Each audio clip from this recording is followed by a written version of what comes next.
All right. Now, I said I was going to do a video about, tips, help you pick out a good Bible that's going to last you a while. I've been collecting Bibles a couple of years now. Here, I'll show you. That's most of them right there on that shelf. Not all of them, but a good portion of them. And I picked up, some things I didn't know when I started that I was going to pass on to you so you know what to look for when you're out. Because you ain't got to spend a lot. If you know what to look for, you ain't got to spend a lot. Now, let's talk about what you don't want. Now, if you remember my testimony video where I was talking about when I had my little profession of faith when I was 12, that they gave me a Bible. This is it right here. This thing is old. And it's one of those gift Bibles. I'm sure we've all got one somewhere. But it's got a lot of what you don't want. Obviously, because it's, just a cheap gift Bible. First thing you want to look for in a Bible, where's the one? Well, I don't know where it went now. I was going to show you a big one. Oh, there it is. Because I didn't pay a whole lot for big one. The one y'all have all seen that's in the majority of my videos I've made. But here's what you don't want. Glued binding.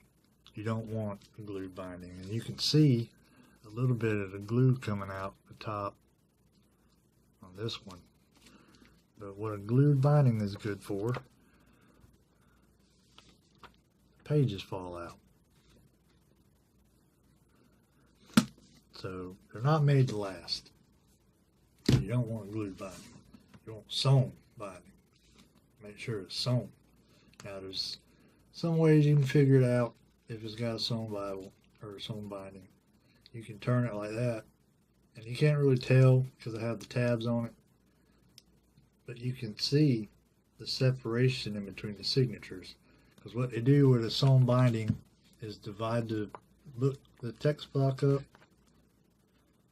into sections, and then sew them all together instead of just gluing all the paper together like on this one. So you want to look for a sewn binding, and that's one way to turn it that way. See if you see separation in the signatures, or another way, if you're careful, and some Bibles it's obvious, some Bibles it's not so much.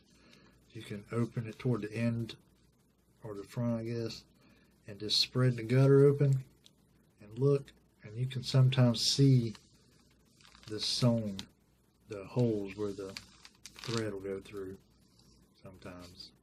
Some Bibles will tell you right on them if they're sewn. If they say lay flat, then they're probably sewn, because a glued Bible probably won't lay flat. Sewn binding, lay flat right, like it can't wait. That's what I like about them. That, and they last a while. Another thing you look for is edge lining. I don't think this one has it. This one don't have it. Edge lining.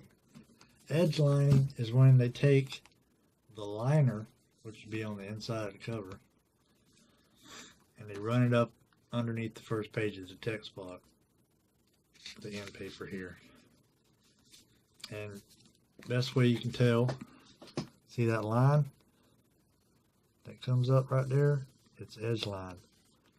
Another way you can tell is when you open up the front, the very first page. See how they're stuck together? That means it's edge lined. So that's the good thing to look out for too, although I don't know how often you'll find that. But another thing I like, not necessarily something you're going to find a lot, not necessarily anything that, I guess that it's good for the Bible, to make it last longer, but probably not as common. is sewn covers, where the lining has been sewn to the cover on the outside, and you can see the stitching that'll go all the way around.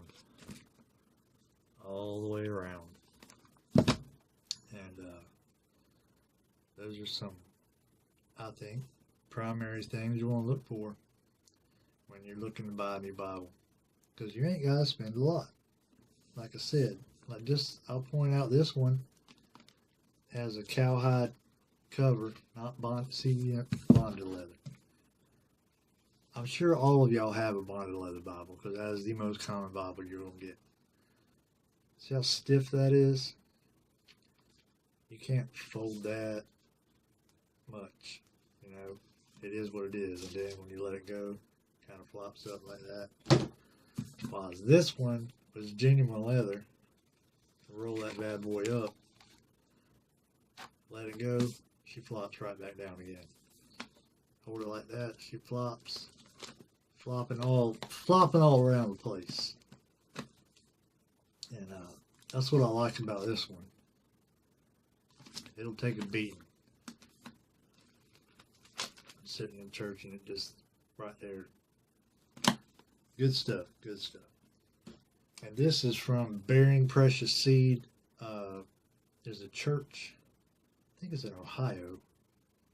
They print their own Bibles, King James only. And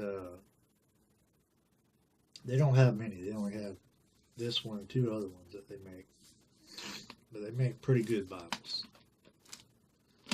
And this one's $50.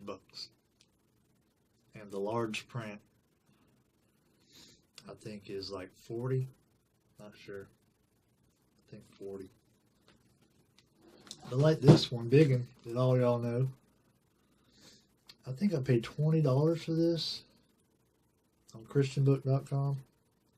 Maybe. I'm not entirely sure. But it's a giant print. Sewn.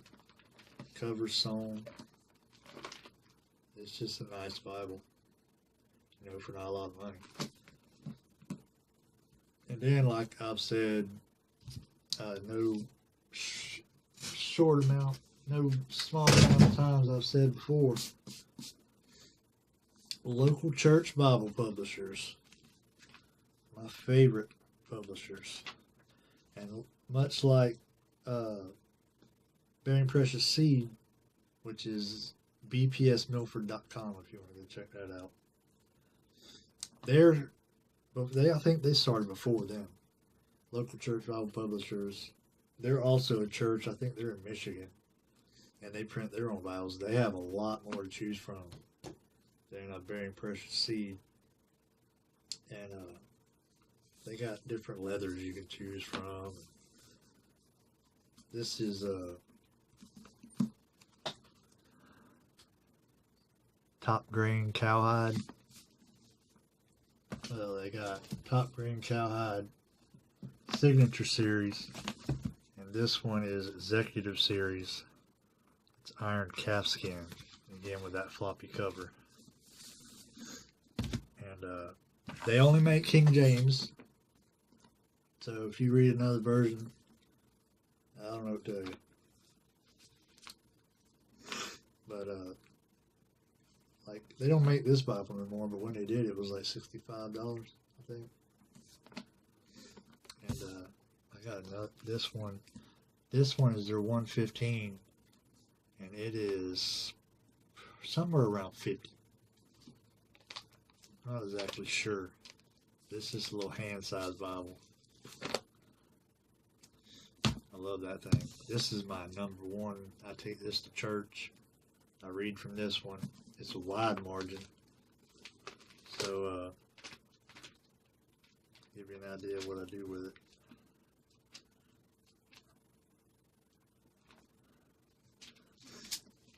Everybody should have a wide margin, in my opinion.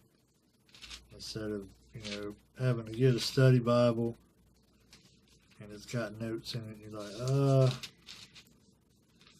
I don't necessarily agree with all these notes in here. You can just get your wide margin. Well, I thought I had a good marked up page in here. But you can just get you a wide margin. And you see them, or make your own notes in the margins there. I think Brother Will had one of these when he was preaching Sunday. I didn't get a real good look at it. It looked like that. I think this one's the one I got Romans all marked up in.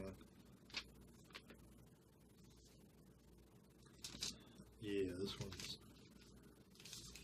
I got this one, this is my main one for church and reading, study and such. And then I got this one, which is I use for school whenever I read something in the textbook, some theological thing that I'm learning.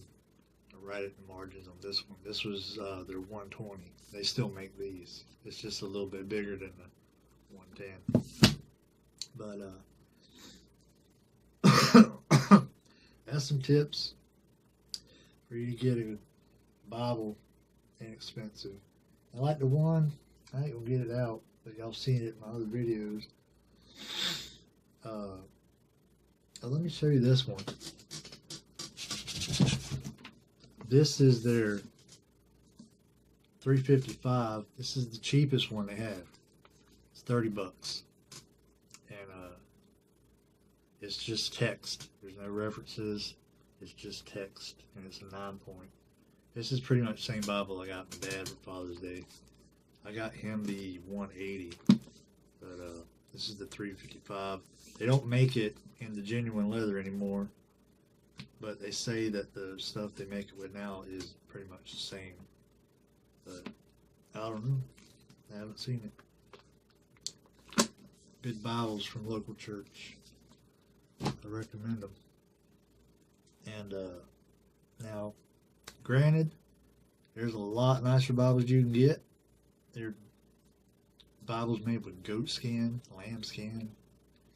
And the good thing about a sewn Bible is when it wears out on you, you can always have it rebound, which, you know, ain't cheap, but it'll, once you have it rebound, let's say big in here wore out on me, and I'm already contemplating having it rebound, even though it's not worn out.